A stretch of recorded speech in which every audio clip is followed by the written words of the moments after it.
You know, yesterday before Tales of the Empire came out, I just glanced at a title review. Somebody reviewed Tales of the Empire beforehand, and it said, great animation, underwhelming stories. And I thought to myself, well, I know Morgan Elsbeth probably doesn't have a great story, but talking about Barriss Offee, there's no way her story is not just great, because we saw in the trailers we were expecting a lot more.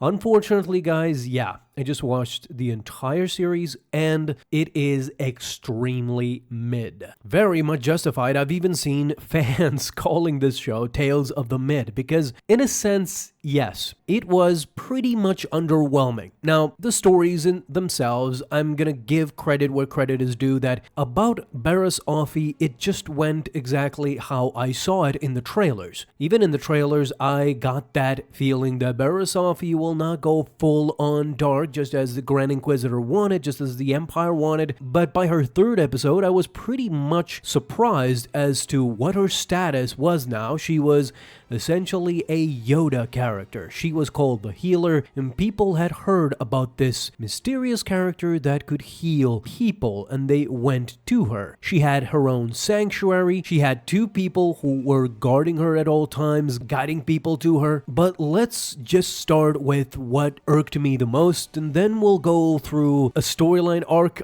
in this video, something that I don't think we had a lot of in this show, because I want to just start by saying that when the show was first announced, I really did not care at all about Morgan Elsbeth. Just think about it for a second.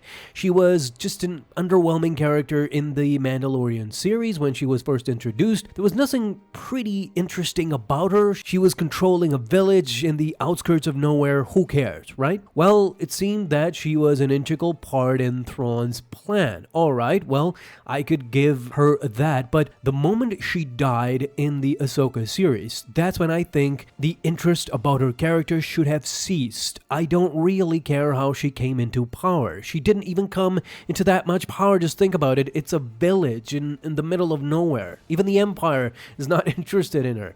And my God, only Thrawn specifically about her quote-unquote mind. Well, let's talk about her sharp mind. Who is she exactly exacting her revenge upon? Her world was destroyed. Her people was destroyed. Her mother was killed by Grievous and the Separatists. So who is she doing this for? What is she doing? What do the people of Corvus have to do with any of this? She keeps explaining that there's a grand plan, but the grand plan is serving Thrawn in the end and dying for Thrawn to escape Peridia. Is that the grand plan? What do the people of Corvus have to do with the Separatists killing your mother? Then Thrawn recruits her because she has a magnificent mind. But again, if Thrawn cannot understand the flawed logic in her thinking, coming here, occupying these people because of nothing, because of their resources, because she has a plan for revenge.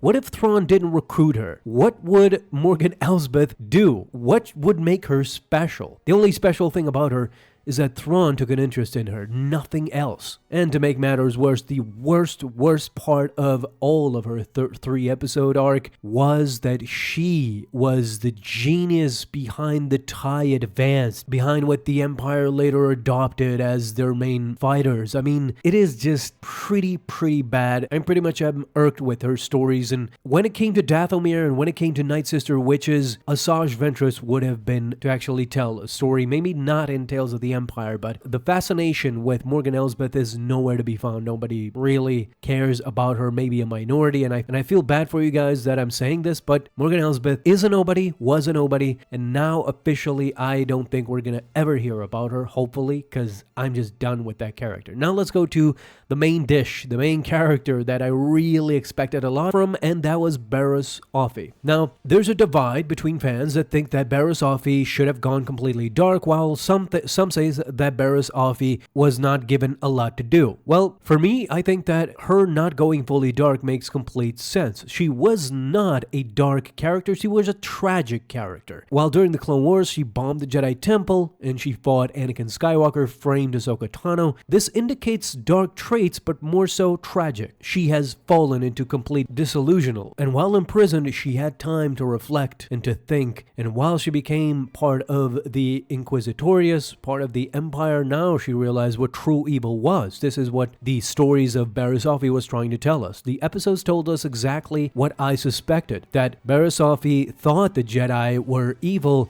until she met true evil in the eyes of the Grand Inquisitor and the Inquisitorius as a whole. In the end, we see that she successfully turns Lynn back into a Jedi, back into her old roots. She even accepts a form of Jediism in her as well, something that she had preserved apparently. The light was still within her, but nowhere near is she a Jedi. Don't even think that Barriss Offee, if an opportunity presented itself, she would go back to the Jedi Council.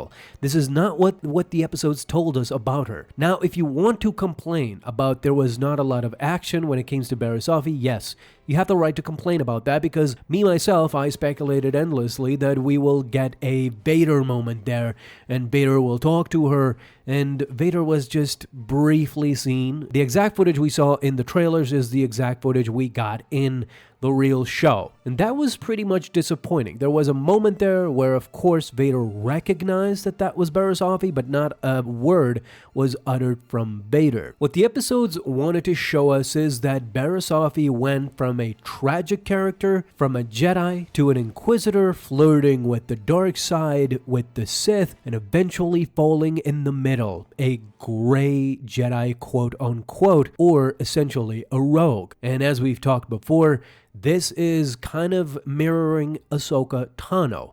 Ahsoka went through the same transformation, where she was betrayed by the Jedi Order, and she did not flirt with the dark side, but she went through her own path. This is what Barriss Offee has done as well. Don't forget that in the last episode, she even sends the parents with the Force-sensitive child and her friends.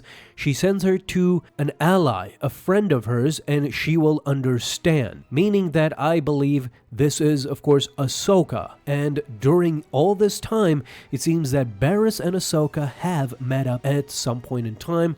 Stories that should be told in the future. And of course, the stabbing, well, everybody's surviving these stabbings now. Poor Qui-Gon, if he only knew this. But it kind of makes sense for Barriss Offee, and let me explain. Because when these people with the child came to find Barriss, she was known as the healer. So I would suspect a lot that the healer herself, who heals people for the greater good, could heal herself as well. So a stabbing to the side of the stomach might not be as lethal as somebody else's. This is not a great excuse, of course. I would much rather prefer she was not stabbed in the stomach. For crying out loud, people stop stabbing Jedi in the stomach and expecting them to survive, but whatever. In the case of Barriss Offee, if you want to make a case that she is the healer, and she might survive this, then I could believe you. And I want to believe you because I want to see Barriss Offee in future material, especially Ahsoka Season 2, because, as I said, this friend